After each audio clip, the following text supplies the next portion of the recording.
এই সিদ্দিকুল্লাহ চৌধুরী বাংলার মুসলমানদের কাছে একটা চিরিংবাজ মুসলমান। একটা মুসলমানকে গিয়ে জিজ্ঞেস করুন তো, তোমরা যে সভাতে গেছিলে কি করতে গেলে? ওরা বলবে সিদ্দিকুল্লাহ চৌধুরী ডেকেছিল তাই গেছি। মুসলমানদেরকে ২৬ সালের ভোটকে সামনে রেখে মুসলমানদেরকে সুরসুরি দিয়ে ওয়াকফের নাম করে ধর্মের দোহাই দিয়ে, মসজিদের দোহাই দিয়ে, মাদ্রাসার দোহাই দিয়ে তুমি ডাক করলে। তৃণমূলের সব ল্যাম্পপোস্ট একটাই হচ্ছে পোস্ট, সেটা হচ্ছে মমতা ব্যানার্জি। ওয়াকফ বিল নিয়ে গতকাল দেখা গেল যে ধর্মতলার মধ্যে আমরা দেখলাম সিদ্দিকুল্লাহর নেতৃত্বে ওয়াকফের বিরোধিতা করা হলো। আগামীকাল থাকছে যেখানে ফিরহাদ হাকিম রয়েছেন এবং তৃণমূল নেতৃত্ব করা হচ্ছে, কিন্তু সিদ্দিকুল্লাহ বলছেন যে তিনি জানেনই না যে ফিরহাদ হাকিমের বা তৃণমূলের নেতৃত্বে করা হচ্ছে এই ওয়াকফের বিরোধিতা। কি বলবেন? দেখুন, গতকাল যে সভা করেছে ওয়াকফ নিয়ে সিদ্দিকুল্লাহ চৌধুরী, এই সিদ্দিকুল্লাহ চৌধুরী বাংলার মুসলমানদের কাছে একটা চিরিংবাজ মুসলমান। মুসলমান লিবাস পরে, কিন্তু এই লোকটি সভা ডেকেছে কার নামে? জমিয়তে উলামায়ে হিন্দ, অর্থাৎ মুসলমানদের একটা সংগঠন, সামাজিক সংগঠন, যার সভাপতি ও আর জামাই সেক্রেটারি। ওই রানিমা খেপেছে, সিদ্দিকুল্লাহ খেপেছে, ঘি কোথায় ঢালবে? জামাইয়ের পাতে, আব্দুস সালামের পাতে। আজকে সিদ্দিকুল্লাহ চৌধুরীকে প্রশ্ন করতে চাই, নট করো সিদ্দিকুল্লাহ চৌধুরী। আমি অ্যাডভোকেট আলী আফজল চাঁদ, তুমিও মুসলমান, আমিও মুসলমান। তুমি যে মুসলমানদেরকে লেলিয়ে দিচ্ছ, তুমি যে মাদ্রাসার ছেলেদেরকে লেলিয়ে দিচ্ছ, টাকার বিনিময়ে মাদ্রাসায় মাদ্রাসায় গাড়ি ভাড়া দিয়ে, তাদেরকে বিরিয়ানি খাবার জন্য টাকা দিয়ে জনসমাবেশ করলে ওয়াকফ বিল নিয়ে, তুমি তো একটা জালি লোক, তুমি তো একটা ঢপবাজ লোক। নট করো সিদ্দিকুল্লাহ চৌধুরী, তুমি কত মুসলমানের সর্বনাশ করেছো। আমি একে একে বলছি, তুমি মুসলমান লিবাস পরা লোক, তুমি তৃণমূলের এখন মন্ত্রী, গ্রন্থাগার মন্ত্রী। তুমি এই জমিয়তে উলামায়ে হিন্দের নাম করে বামফ্রন্টের আমলে তুমি নন্দীগ্রাম আন্দোলন করেছিলে, তুমি সিঙ্গুর আন্দোলন করেছিলে, তুমি কলকাতার রাজপথে ট্রাম বাস পুড়িয়েছিলে। কত মুসলমান মায়ের ছেলেরা জেল খেটেছিল, আজও তারা জেল খাটছে, তারা কেস থেকে বলি হয়নি। তুমি তারপরে কি করলে? কোনো মুসলমানের সাথে আলোচনা না করে তুমি মমতা ব্যানার্জির কাছে সারেন্ডার হয়ে গেলে। তারপরে দাঁড়ালে মমতা ব্যানার্জির দয়ায় তুমি মঙ্গলকোটে দাঁড়িয়ে মঙ্গলকোটের লোকেদের সাথে তোমার খটোমটো লেগে গেল, অনুব্রত মণ্ডলের সাথে খটোমটো লেগে গেল। তারপরের ইলেকশনে তুমি এখন দাঁড়িয়েছিল মন্তেশ্বরেও খটোমটো লেগে গেছে। আজকে জমিয়তে উলামায়ে হিন্দের নাম করে মুসলমানদের মূর্খ, তাদের শিক্ষা নেই, তাদের কালচার নেই, সমস্ত কিছুকে ভুলিয়ে দিয়ে তাদেরকে নিয়ে এসছে। একটা মুসলমানকে গিয়ে জিজ্ঞেস করুন তো, তোমরা যে সভাতে গেছিলে কি করতে গেলে? ওরা বলবে সিদ্দিকুল্লাহ চৌধুরী ডেকেছিল তাই গেছি। হাওড়া ব্রিজ দেখতে গেছি, চিড়িয়াখানা দেখতে গেছি, মেট্রো রেল দেখতে গেছি। তাই ওদেরকে ডিম ভাত খাওয়ার প্রলোভন দেখিয়ে ওয়াকফের সম্পত্তি ধর্মীয় সুশ্রী দিয়ে তাদেরকে ডেকে এনেছিল। আমি বলতে চাই সিদ্দিকুল্লাহ চৌধুরীকে, একটা জায়গায় দেখাতে পারবে কোরআনে, একটা জায়গায় হাদিসে দেখাতে পারবে যে যেখানে লেখা আছে ওয়াকফ সম্বন্ধে? দেখাতে পারবে তুমি? কিন্তু সেটাকে তুমি ধর্মীয় আধার দিয়ে দিচ্ছ, যেটা কোরআনে নেই, যেটা হাদিসে নেই, যেটা পৃথিবীর কোনো জায়গায় নেই। সংখ্যালঘু নেতাদের মধ্যে সুতরাং আজকে তুমি মুসলমানদেরকে ২৬ সালের ভোটকে সামনে রেখে মুসলমানদেরকে সুরসুরি দিয়ে ওয়াকফের নাম করে ধর্মের দোহাই দিয়ে, মসজিদের দোহাই দিয়ে, মাদ্রাসার দোহাই দিয়ে তুমি ডাক করলে। আবার আগামী দিনে মমতা ব্যানার্জির নির্দেশে ফিরহাদ হাকিম ডেকেছে। আরে ফিরহাদ হাকিম বাবু, তোমার তো মেয়ে রাস্তায় বেরুলে বলে চোরের মেয়ে যাচ্ছে। আমি বলছি না, ফিরহাদ হাকিমের মেয়ে বলছে, অন রেকর্ডেড। একটা চোর গেঞ্জি গায়ে হাত পেতে টাকা নিয়েছিল, যে নাকি বলে দাওতে ইসলাম, যে নাকি রেখা পাত্রকে বলে মাল, সেই লোকটি এখন মুসলমানদের আবার ওয়াকআপ নিয়ে সুড়সুড়ি দেবার জন্য ডাকছে।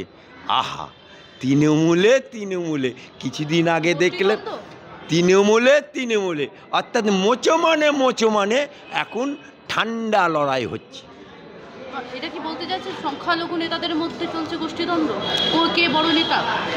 সংখ্যালঘুদের মধ্যে গোষ্ঠীর লড়াই কি লড়াই আমি জানি না, তবে এটুকু জানি যে তৃণমূলের সব ল্যাম্পপোস্ট একটাই হচ্ছে পোস্ট, সেটা হচ্ছে মমতা ব্যানার্জি। তাই ওরা ২৬ সালে ভোটের আগে ল্যাম্পপোস্টগুলোতে আলো জ্বালার চেষ্টা করছে, মুসলমানদেরকে ভোটে মমতা ব্যানার্জির পক্ষে ভোট দেওয়ানোর জন্য। কখনো দেখবেন সিদ্দিকুল্লাহকে দিয়ে করিয়ে দিল, আবার দেখবেন ফিরহাদ হাকিমকে দিয়ে করিয়ে দেবে, এরপরে দেখা যাবে তোহা সিদ্দিকীকে দিয়ে করিয়ে দেবে। এগুলো হচ্ছে তৃণমূলের পা চাটাদের, তৃণমূলের গোলাম, তৃণমূলের জো হুজুর, তৃণমূলের আব্বা হুজুর বললেওয়ালা লোকেদের একটা পলিসি। ফিরহাদ হাকিম যেমনটা বলেছিলেন মমতা বন্দ্যোপাধ্যায়ের ছবি দেখে ভোট হয়, তাহলে কি ওটাকে আপনি স্বীকৃতি দিচ্ছেন? অবশ্যই, কারণ মমতা ব্যানার্জি বলেনি, নট করা মুখ্যমন্ত্রী মমতা ব্যানার্জি, তুমি বলেছিলে ২১ সালে 5 to 7% হিন্দু ভোট তুমি পেয়েছো, বাকি সমস্ত মুসলমান ভোট পেয়েছো। মুসলমান পাড়ায় পাড়ায় গিয়ে, মুসলমান এলাকায় এলাকায় গিয়ে এই তোহা সিদ্দিকী, এই সিদ্দিকুল্লাহ চৌধুরী, এই ফিরহাদ হাকিম গিয়ে বলেছিল আব্বা জানে না, বুবু জানে না, খালা জানে না, আপনারা মমতা ব্যানার্জিকে যদি ভোট না দেন তাহলে বিজেপি চলে আসবে, আর বিজেপি এলে তোমাকে মসজিদে আজান দিতে দেবে না, বিজেপি চলে এলে তোমাকে পাকিস্তানে পাঠিয়ে দেবে, বিজেপি চলে এলে তোমাকে বাংলাদেশ পাঠিয়ে দেবে। এই জুজুর ভয় দেখিয়ে 95% মুসলমান ভোট দেবে। আজকে ২৬ সালে আবার ভোট, আবার মুসলমান ভোট দরকার, তাই ওয়াকআপ নিয়ে ওরা এখন তাওয়া শিখছে। এই যে ওয়াকআপ নিয়ে মমতা ব্যানার্জিও বিরোধিতা করছেন, তিনিও নামছেন, এবং তার পাশাপাশি অভিষেক বন্দ্যোপাধ্যায়কে পাঠিয়ে দেওয়া হয়েছে দিল্লি। আরে অভিষেক ব্যানার্জি আর মমতা ব্যানার্জি তো দুটো মানে মা ছেলের লড়াইয়ের মতো, গাই বাছুরের লড়াইয়ের মতো হয়ে গিয়েছিল, সেটাকে কন্ট্রোল করে বাচ্চাকে পাঠিয়ে দিল দিল্লিতে, গ্যারেজ করে দিল। গোষ্ঠীদ্বন্দ্ব কি এ দ্বন্দ্ব ওরাই ভালো বলতে পারবে, কারণ ওদের পার্টি, ওরা ন্যাজে কাটছে না, বগলে কাটছে না, মাথায় কাটছে না, মুড়োয় কাটছে, ওটা ওদের ব্যাপার, ওদের পার্টির ব্যাপার, ওদের পার্টি। সুতরাং এটুকু বলতে পারি, ওর পার্টির গণতন্ত্র বলে কিছু নেই, ওটা পরিবারতান্ত্রিক পার্টি, তাই পরিবারতান্ত্রিক পার্টিতে সব কিছুই চলে। কিন্তু মমতা ব্যানার্জি ২৬ সালের ভোটকে আগে, আজকে যে মমতা ব্যানার্জি বাংলার বুকে মুসলমানদেরকে সুড়সুড়ি দিচ্ছে, বাংলার বুকে ওয়াকআপ নিয়ে যে সুড়সুড়ি দিচ্ছে, আমি মমতা ব্যানার্জিকে বলছি যে তোমার শুধু কলকাতার বুকে ওয়াকআপের সম্পত্তি Rajabazar, Colootola, Park Circus, Garden Reach সমস্ত জায়গায় তৃণমূলের নেতারা, সফেদ ঘোড়ারা, কতিপয় মুসলমান ওয়াকআপের সম্পত্তি যে লুটে পুটে খাচ্ছে, যদি বাপ্পের বিটি হবে সিবিআই তদন্ত করে দেখাও, সব কটা লোক জেলে ঢুকে যাবে। হুমায়ুন কবিরকে শোকজ করা হয়েছিল এবং তিনি আজকে উত্তর দিলেন কিছুক্ষণ আগে, যেখানে তিনি খুব শান্তভাবে কিছুটা হলেও ভয়ে ভয়ে বললেন। এর আগে প্রতিবাদ করেছিলেন, আজকে ভয়ে ভয়ে বলছেন যে হ্যাঁ ভুল করেছি, মন্তব্য করছেন। কি বলবেন? কে হুমায়ুন? পাল্টু মাল, পাল্টু মাল। তৃণমূলে তো ঠগবাজতে গাঁ উজাড় হয়ে যাবে। আপনি বলুন তো, তৃণমূলে সওগাত মোল্লা মালটাকে সিপিএম থেকে পাল্টু খেয়েছিল, রেজ্জাক মোল্লা মালটাকে সিপিএম থেকে পাল্টু খেয়েছিল, আপনি উদয়ন গো মালটাকে ফরওয়ার্ড ব্লক পাল্টু খেয়েছিল, আপনি বলুন দোলা সেন মালটাকে নকশাল পাল্টু খেয়েছিল, আপনি বলুন বাত্য বোস কে নকশাল পাল্টু খেয়েছিল।